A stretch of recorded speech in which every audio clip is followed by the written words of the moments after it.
Hello guys! Hello fire sign, Leo Aries Sagittarius.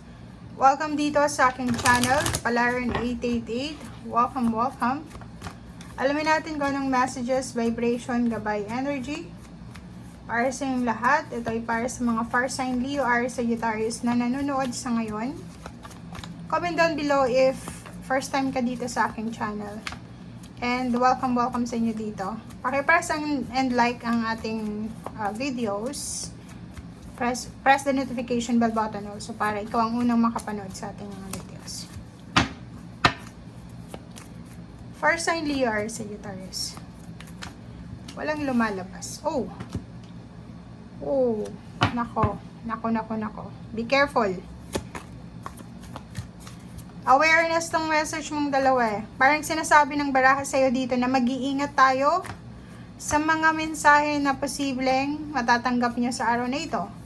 It's either message from someone na gustong sirain yung araw mo, fake news, fake messages, or any fake information na posibleng matanggap mo. Oops.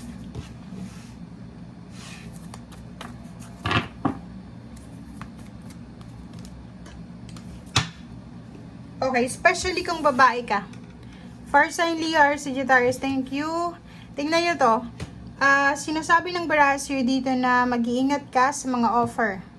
Offer ng work and offer ng relationship. Sa araw na ito mag-iingat ka din sa mga chismis, mga messages, especially sa messenger or sa kung ano man na social media accounts or platform ang ginagamit nyo. Dito sa taong ito, it's either relationship siya, partnership, or yun, pagdinegosyo, or pwedeng ang taong ito is gusto mong pumunta sa ibang bansa, pwede siyang fixer siya ng papeles, and kailangan mo mag-ingat, okay? Nakikita din natin dito na posibleng makatanggap ka ng isang balita galing sa isang babae. Pwedeng maiden siya, matandang dalaga, or siguro kung sino man itong kakilala mo na to. Okay? So, comment down below if resonated ka. And yung iba din sa inyo dito, if ikaw to, na medyo may edad ka na, babae or lalaki, mag-iingat ka sa mga taong gusto mong papasukin sa buhay mo. 'Di ba? Kahit sabihin natin na medyo may edad ka na, huwag kang magtitiwala agad-agad sa mga taong gustong manligaw sa'yo, taong gustong maging parte ng buhay mo. Dito sa trabahong ito, sinasabi ng barahan na, kasi message of concern siya, posibleng mabawasan yung overtime. If for example, nag-overtime ka palagi, syempre pag overtime, syempre extra income yon. Ang concern mo dito is pwedeng mabawasan to. Mabawasan, or pwedeng bumalik sa dati yung kung ano man itong pera mo. So, comment down below if resonated kayo, guys.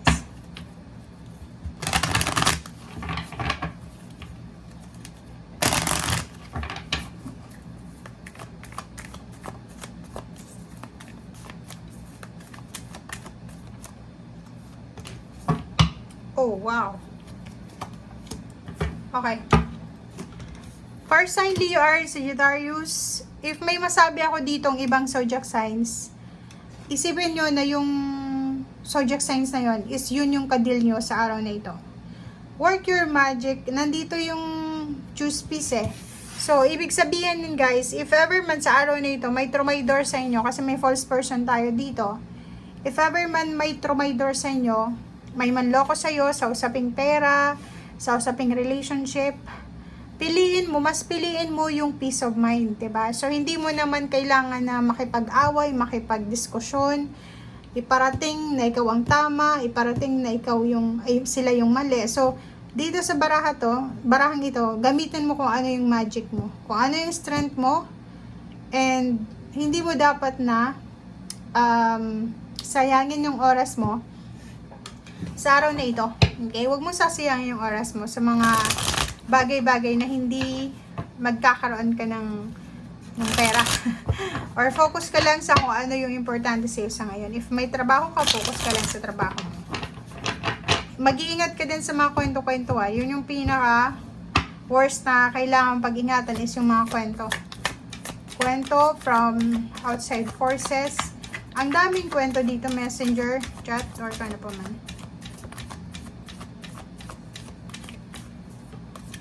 First card dito is Two of Pentacles. Sinasabi ng Brasserie dito na kailangan mo magtipid sa araw na ito. Kailangan mo ding balansehin ang pera mo. Diba? Justice. Nakikita natin dito if business person ka, freelancer, posibleng makatanggap ka ng isang offer, kontrata, contract signing, o isang offer na pwedeng makatulong sa'yo para maging balanse ang iyong salapi.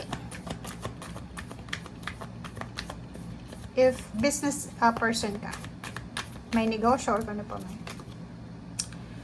Nakikita natin dito na busy-busy ka sa araw na ito. Or siguro in contract ka na, may kailangan kang tapusin. So, nakikita natin dito na sobra kang abala, sobra kang busy sa ginagawa mo. Judgment card. May kailangan kang gawin, may kailangan kang pagdesisyonan sa araw na ito. Paki-comment sa comment section guys kung ano itong decision making tungkol sa trabaho to. Kasi ang nakikita natin dito, yun na nga, pwedeng may nag-offer sa'yo ng kontrata, nag-offer sa'yo ng career advancement or career move, or pwedeng nag-offer sa'yo ng trabaho. So, isang decision making, for sign Leo, Aries, Sagittarius, ang kailangan yung gawin. And, sinasabi ng barahan na kailangan mong tapusin ito sa araw na ito mismo, yung decision making. So, ibig sabihin yan, isang desisyon ang kailangan mong i-finalize sa araw na ito kung tungkol ito sa trabaho or sa kontrata. Or parang nakikita natin dito guys, sobra kang busy ka sa araw na ito kasi posibleng malapit na yung deadline. Okay? May deadline na inilagay ka sa sarili mo or pwedeng sa kumpanya to na after mong matapos ito, makukuha mo yung finances or financial stability. Parang ganun. Eight of Cups. Nakikita ko sure dito na kahit na busy ka sa trabaho, kahit na busy ka sa mga bagay-bagay sa buhay mo, meron ka pa rin mga oras para sa mga pain and heartaches mo. Parang ganun. Hindi ka pa rin makamove on. Parang isiningit talaga siya dito.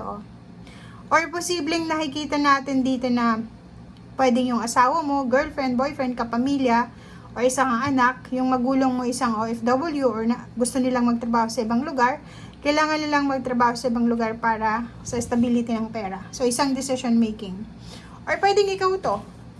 Pwedeng ikaw, may nag-offer sa'yo ng long distance job or pwedeng overseas job. And, nakikita mo yung sarili mo na malulungkot ka, ma-homesick ka, or nakikita mo yung pamilya mo na ma-homesick ka, sila, but kailangan mo mag-desisyon ngayon kung gusto mo talaga. Okay? So, isang napakalaking decision making to na kailangan mong gawin sa araw na ito. Okay? Thank you guys. Bye!